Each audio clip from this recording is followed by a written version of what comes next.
Welcome to another episode of Around the Ozarks Community Corner. My name is Grace Gooley, and there is a local nonprofit that is saving shelter dogs, that is helping veterans, and also helping a number of other people in our community.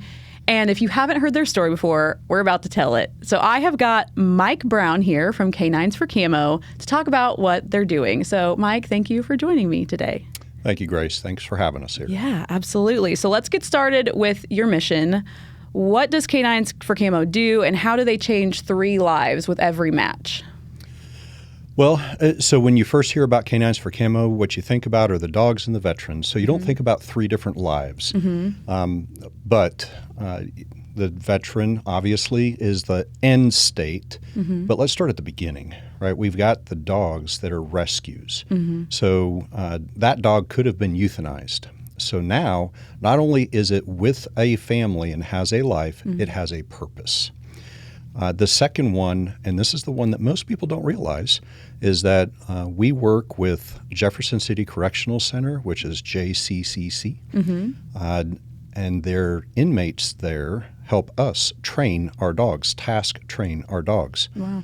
There are videos on our website that we'll talk about a little bit later, I'm sure, but the inmates have said, our offender handlers have said, that it's cold in here. Yeah. And these dogs provide us a way for unconditional love. That's awesome. It is. Yeah. It is. And then they also talk a lot about how it's nice for them to be able to give back from a community that they've taken from. So what kind of transformation do you see from the veterans who receive these dogs? I think it's easiest to show you through a story. Okay. Yeah. Right. So one of our veterans, who's actually now one of our board members, his name's Dan. And Dan was a Army Ranger and a drill sergeant. And he's been retired for many years now. But he, probably within the last 3 or 4 years, had not been able to sleep in his own bed because he would have night terrors. And he would lash around, or his wife would try to wake him up, and it just was not a good situation. So Nico, his dog, came into his life, and Dan had gone to sleeping on the floor just because he didn't want to hurt his wife. Yeah. So Nico would wake him up before the night terrors got really bad. So now, not only can Dan sleep in his own bed, he feels more alive because he's able to get a full night's sleep and not worry about whether or not he's going to do something that he's going to regret later. That's just one story. There are so many other stories that I could give you. But what I will tell you as a general rule is that all the veterans I've ever talked to, and I've been a part of this organization now for almost 6 years, all of them have said, this dog saved my life, not transformed my life. This dog saved my life. Many cases, veterans would not go out of their own homes. They wouldn't go to Walmart. They wouldn't go to any crowded situation. This allows them that confidence to do that thing. That's really amazing. That's really amazing. So the training process, though, is just as impactful. So what role do the inmate handlers play, and how does it affect them? So the handlers, they get a dog that's about 10 weeks, maybe 4 months old, and this dog knows maybe some basic things: sit down, stay, those kinds of things. But it does not know how to be a service dog. So those handlers are specially trained because there's a puppy for parole program in the prison system, but this program, or this branch of that program, does just our service dogs. We have 5 handlers in JCCC, and those handlers teach the dogs how to do whatever it is that the veteran needs. So we have most of our veterans need for PTSD. Okay, so that is a norm. But we have diabetic alert. We have dogs that help with stability control. We have a quadriplegic veteran, and Jane, an amazing dog. She will pick things up for her veteran and will open doors for a veteran, get into the refrigerator, do all That's kinds of incredible, things. yeah. It is. It's amazing. Those are just some of the things that they will train. The thing that they can't do on the outside is take them to restaurants, take them to a movie theater. So we have volunteers that do that kind of thing to desensitize them, because that dog's focus should be on their handler, their veteran, right? So if they get distracted in a large crowd, then they're not paying attention to their veteran. Yeah. So that's where the other training comes in. But the handlers, the offender handlers, they're the ones that do all the task training, and they do an amazing job, and they really care. That's great. That's great. So with all of these things happening, what is a way that the community can support this mission beyond just making a donation? I know that is an option on your website. It is. What are some more things that they can do as well? Well, so we have on our website, K9sforcamo.org, and that is K the letter, 9 the number, S the letter, FORCAMO.org.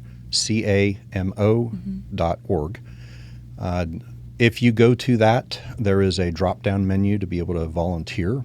And in fact, here in the not-too-distant future, December 14th, we are doing a volunteer gathering so that, and this is the first one we've done, so we're kind of excited about this. Yeah.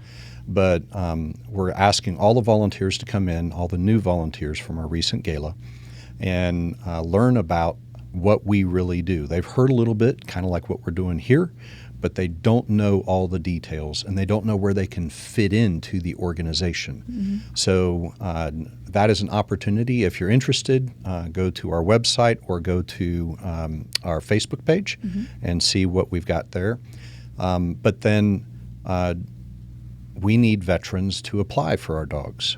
So if you have a family member or a friend that you know of that's a veteran, almost everyone does. And not all veterans need dogs, but there are a lot of veterans that do. And it could be a physical thing, like I'd already mentioned, or it could be a mental thing. These dogs, they change our veterans' lives by being the center focus of our veterans.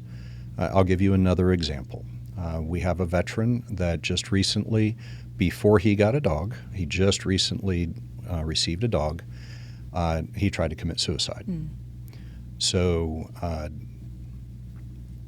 we always want to get on the front side of that so that it doesn't get to that place. But now I just received, like before I walked in here today, from a friend, a family friend of his, that said that he's laughing and he hasn't done that for a very long time. And he said,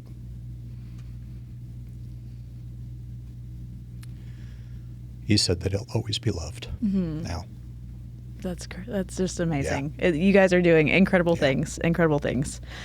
So to kind of tie it all together, what is something that you wish more people understood about veterans' needs and the role that these service dogs play in that? I know you just really told a powerful one there, but just to wrap it all up, how would you say that?